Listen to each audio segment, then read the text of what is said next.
Assalamualaikum warahmatullahi wabarakatuh. Perkenalkan, nama saya Kaisa Kamila Puspito dengan NIM 244162552010028 dari kelas IF 24B.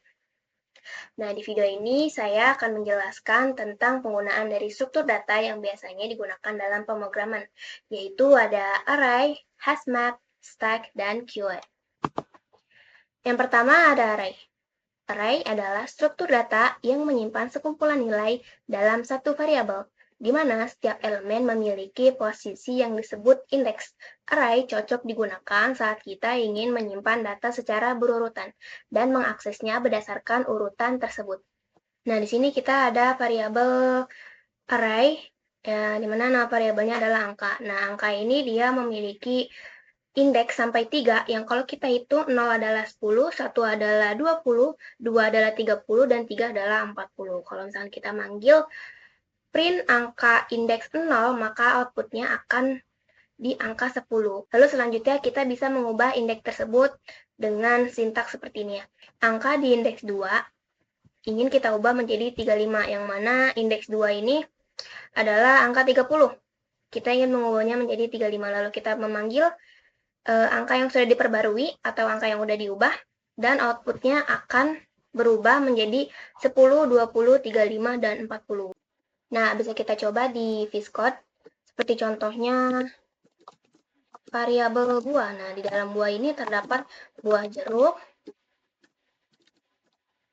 misal buah jeruk, buah semangka, buah apel, dan buah melon. Ketika kita print variabel buah yang dimana indeksnya itu indeks 1. Nah, kalau kita print buah indeks 1, maka outputnya akan buah semangka. Oke, bisa kita coba.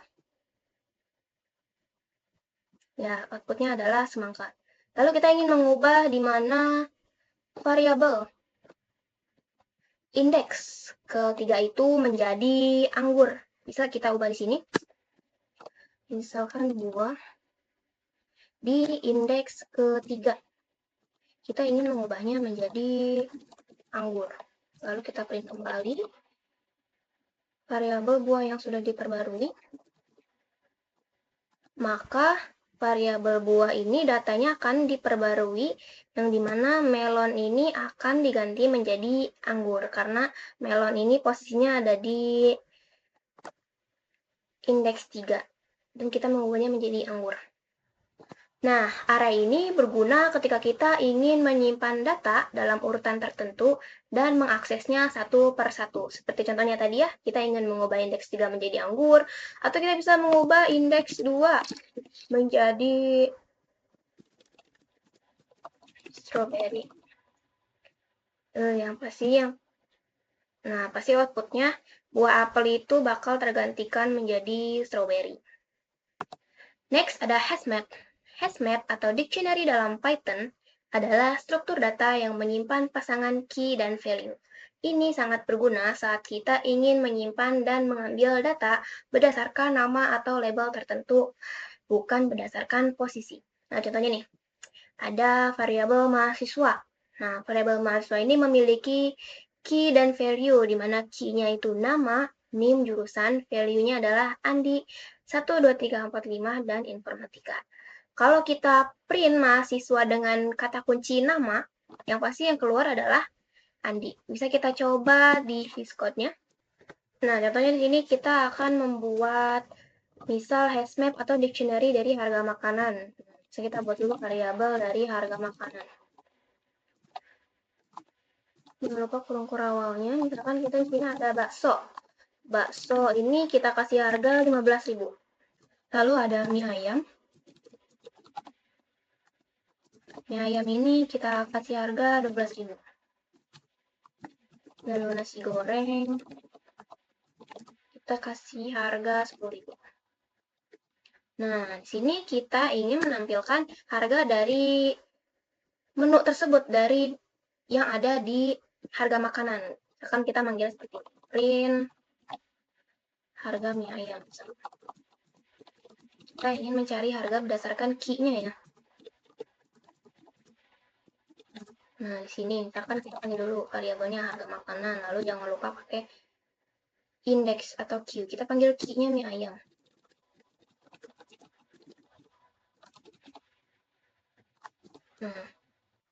Nah, kalau kita print, nah outputnya pasti harga mie ayam seharga 12.000. Karena kita di sini memanggil value dari mie ayam ini harganya menggunakan key mie ayam.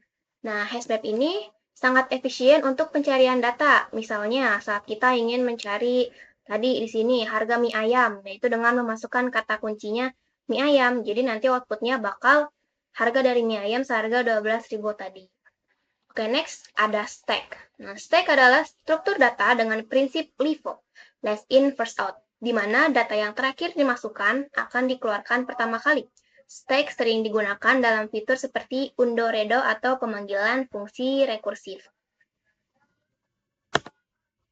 Nah, di sini ada contohnya dari tumpukan. Misalkan kita di sini punya list kosong tumpukan. Kita buat list kosong terlebih dahulu, lalu menggunakan sintaks append. Nah, sintaks append ini berguna untuk menambahkan list ke dalam tumpukan. Nah, contoh di sini tumpukan append buku A, lalu memasukkan buku B. Nah, ketika kita memanggil tumpukan menggunakan sintaks pop, pasti yang pertama kali keluar adalah yang terakhir masuk atau tumpukan yang paling atas tadi, yang paling baru dimasukkan, yaitu outputnya buku B. Dari sini kita buat dulu variabel tumpukan piring, yang dimana isinya kosong ya listnya.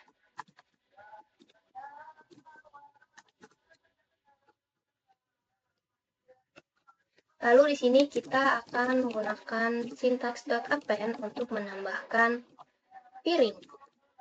Misalkan di sini kita tulis piring 1, lalu buat lagi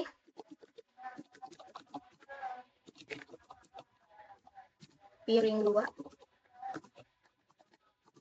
lalu kita buat lagi piring 3. Nah, ketika kita ingin misal mengambil piring pertama, nah di sini kita buat mengambil piring.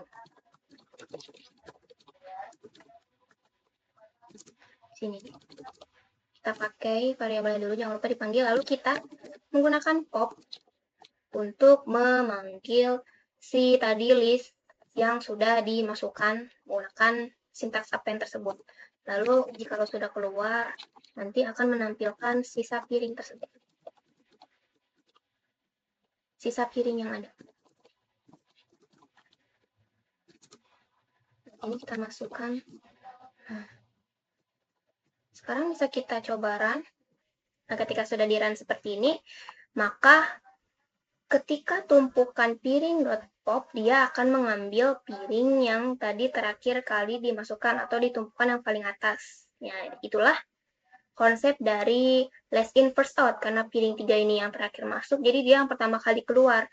Nah, ketika menggunakan .pop, piring ketiga yang pertama kali keluar, lalu diperbarilah datanya, sisa piring hanya tersisa piring 1 dan piring 2. Nah, stack ini sering digunakan untuk fitur seperti undo, baik di browser atau pemanggilan fungsi rekursif. Nah, next, queue. Queue adalah struktur data yang bekerja dengan prinsip FIFO, first in, first out. Artinya, data yang pertama masuk akan dikeluarkan lebih dulu. Struktur ini sering banyak digunakan untuk sistem antrian, seperti pemrosesan tugas atau antrian pelanggan. Nah, di sini ada contohnya. Nah, di sini ada list kosong dari queue atau antrian. Nah, antrian ini masih kosong. Kita menggunakan fungsi join nama. Nah, di sini antriannya kita menggunakan append untuk mengisi variabel nama ini. Lalu kita menggunakan serve. Serve itu ibaratnya untuk melayani, ya, yang akan keluar terlebih dahulu gitu.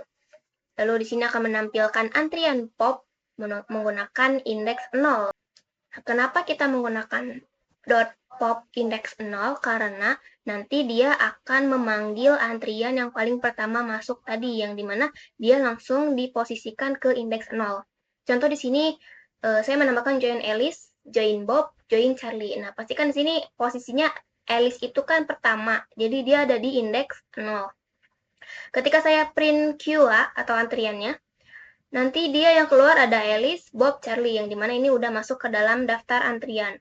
Lalu ketika saya memanggil atau print serve, yang dimana print serve ini menggunakan .pop index 0, pasti yang keluar adalah Alice, karena Alice ini ada di antrian paling pertama. Lalu ketika saya memperbarui datanya lagi, pasti yang keluar adalah Bob dan Charlie yang tersisa. Bisa kita coba di visual.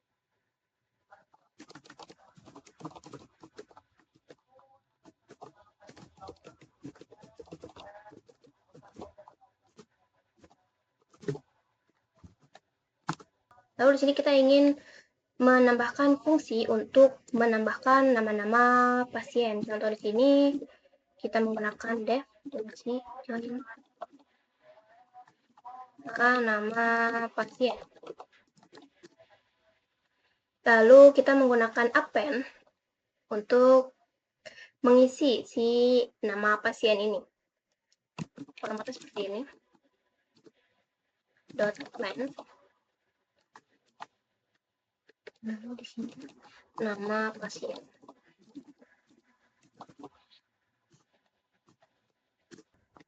Untuk melayani, di sini kita menggunakan serve seperti tadi. Lalu return untuk menampilkan antrian untuk memanggil yang ada di antrian. Jangan lupa menggunakan indeks 0. Dan di sini kita buat untuk menambahkan si nama pasiennya itu.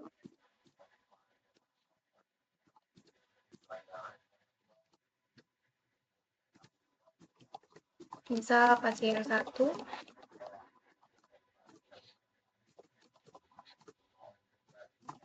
Pasien 2.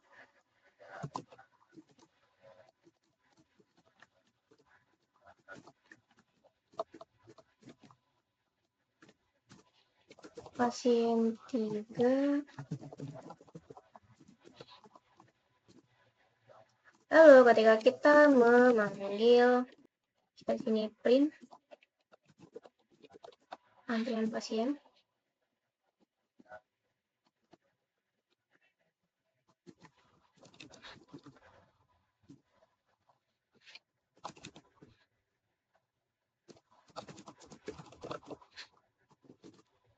Kita menggunakan format seperti ini.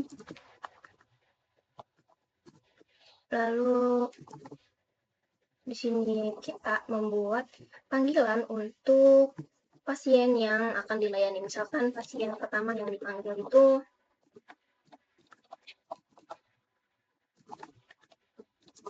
ada di antrian pasien tadi ya, di fungsi seperti